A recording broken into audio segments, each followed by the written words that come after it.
Today we're going to look at the operation of a task management program. Of course, you can build task management programs any place. This happens to be a Power App front end with a list as a primary data source. There are some limitations to lists, which we go into other videos, but unless you're going to be creating over 2,000 tasks, it's a very manageable and easy to use system. So this task manager really focuses on something that a lot of task managers skip out on. First of all, the ease of use. We want to be able to see everything that we're doing right in front of us all at once. This allows us to prioritize our time and what it is that we need to get accomplished for that day. Because the reality is tasks move around. It's very uncommon that you'll just see all your tasks and do every single one and not make an adjustment to the task. You'll always adjust tasks. And so this initial screen here gives us the task name. These are read-only for our summary and work notes. And then lets us readjust action, reassign, add a different level of effort, and add a different order, which we're going to talk about in a minute. So when we get started in the morning, we're going to look at our tasks. We're going to see what to do. We have an indicator here. I'm just going to turn it on. If your action date is overdue, then the task name turns red. So obviously we want to address those things first. And we want to go in and we may just say, hey, that's red. I get it. I know what it's about. I'm going to look in my notes here. Yep, that all makes sense. I'm going to go ahead and turn it. I'm going to work on it on another day. So we're just going to hit the 7th. And then when we make a change, any changes here, we have to hit save when we're done. And then it'll save it out and it'll change that date back for us, the color back for us. Whoops. Okay. Once you're done with that, then you have to go ahead and go in and now I don't know why that's doing it unless it sees today. Maybe I'm too close to the date I was. Okay. So the 7th is over on this computer and it's the 8th now. So that's kind of the indicator there. Now, what is this order button? Notice here that I've got two things due on the same day. And I'm looking at it now. I've got all my tasks that I want lined up here, and I could have a whole bunch down here on other days. But here I'm just looking at tasks due today. I'm going to go through. I'm going to reset the order. Let's say that I want to do this configure PTM first. So I'm going to hit 1 there. I'm going to change this guy to a 2, for example. If I leave him blank, it doesn't matter either. I'll throw it at the bottom of the list.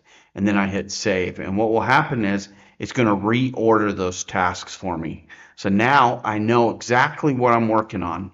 This strategy right here, although it seems like, well, why would I do all that? The reality is you do it anyways. So either you're doing it in your head or you're doing it because you're reacting and you're getting an email and trying to do the task. I honestly have tried this multiple times and this works. Because now I can get through, I don't have the stress and the anxiety of wondering, did I forget something? I got it all written down here. I'm just knocking through my tasks. So I've ordered them. I'm ready to go for the day. So I need to get to work. So here I can get to work by just simply adjusting my notes. Now these are notes related to the task.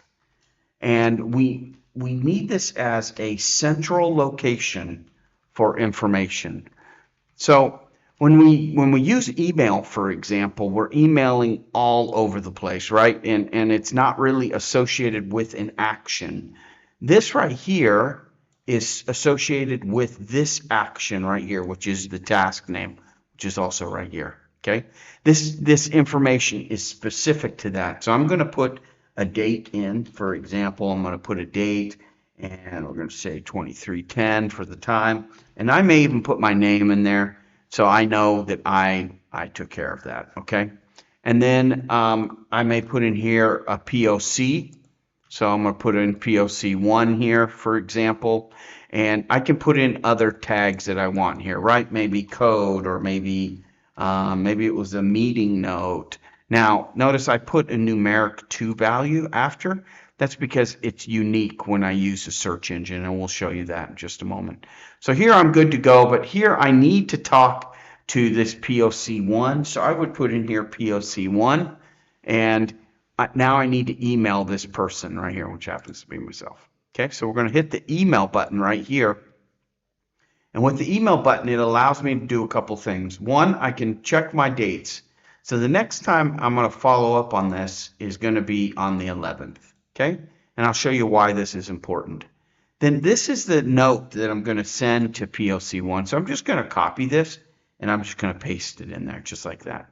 And because I don't want this person to wonder about what we had talked about previously, because it could be buried in their email and take their time to have to find that information, I'm just going to post it inside of here so that they have the history. Now, I'm not copying and pasting every little thing out of an email, but I am copying things that are important that are related specifically to this task.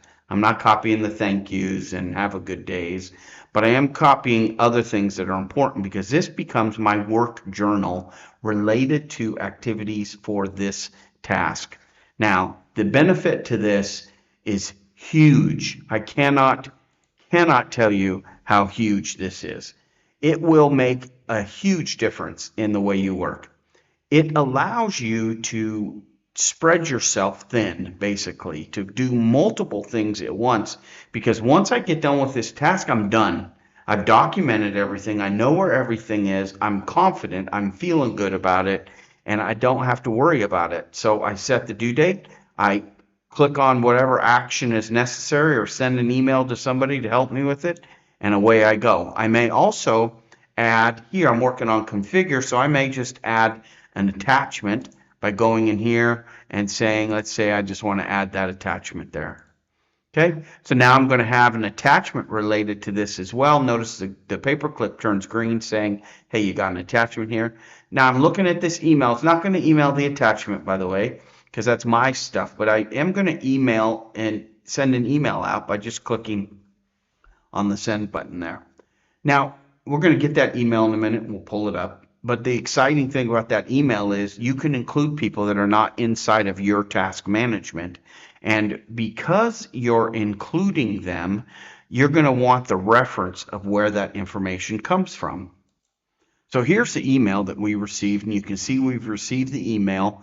And notice the title here, Configure PTM for Cirrus, right here, Configure PTM for Cirrus, and the ID number. Now the ID number becomes important because computers love numbers. This is an auto-generated number, and you can keep things unique. Now, I happen to create these in the same minute. That's why they're the same, but you're going to see here we're going to create a new task in just a minute. It'll be a different number. All right, and then here we have the follow-up time. So this is saying, hey, I'm going to follow up with you again on the 11th of October. You're sending the message, not mean, right? You're just saying, hey, this task is scheduled for follow-up again on this date.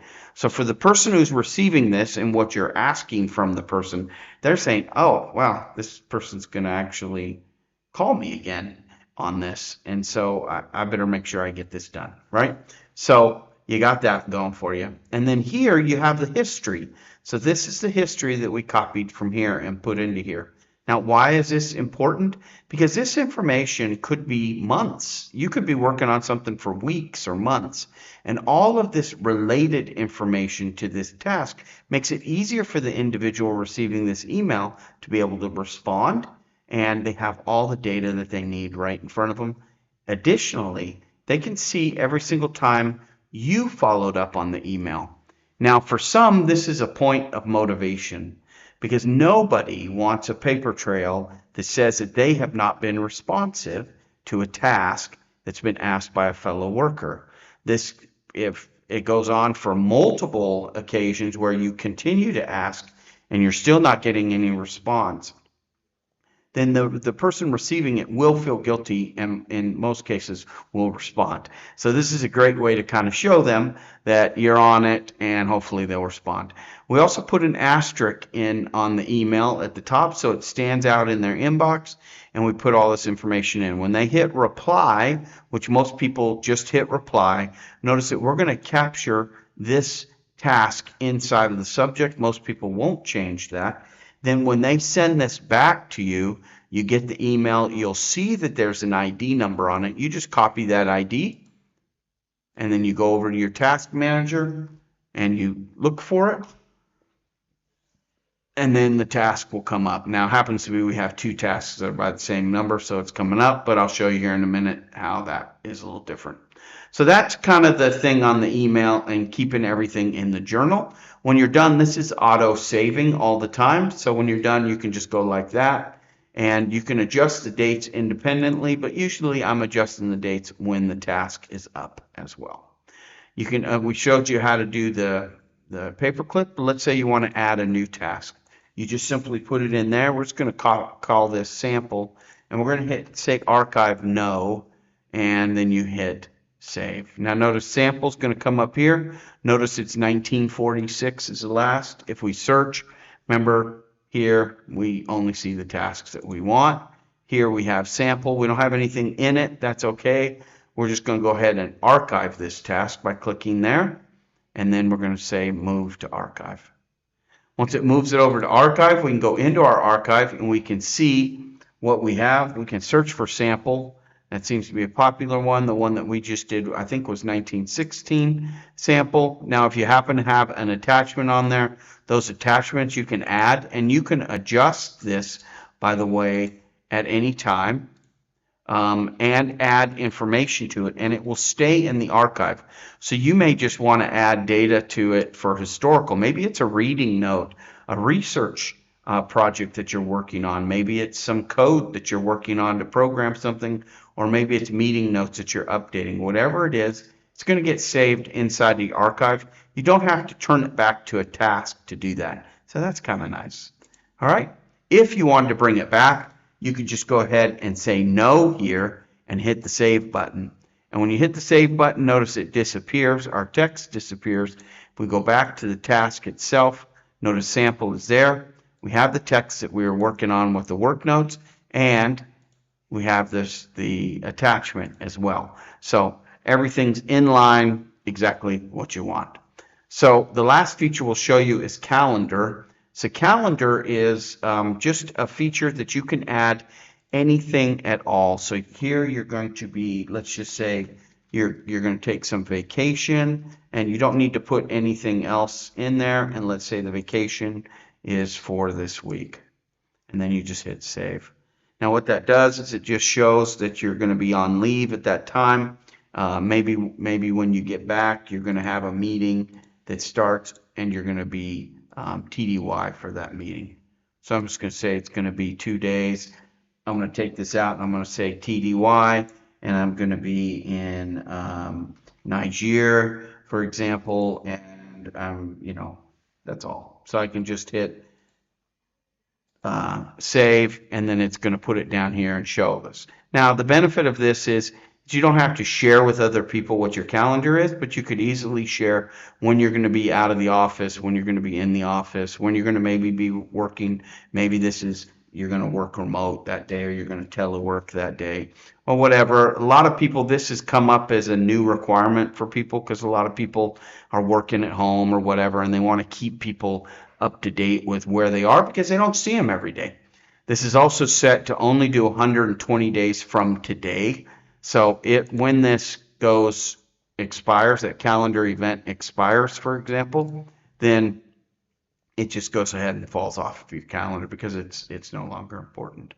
So that's pretty much how you work this. It's a pretty simple solution. There's no real quote unquote delete. Everything, the delete is archive, so that you always have the information in the event that you want to bring it back again. So that's it, and good luck. If you have any questions, my email's at the end of this video.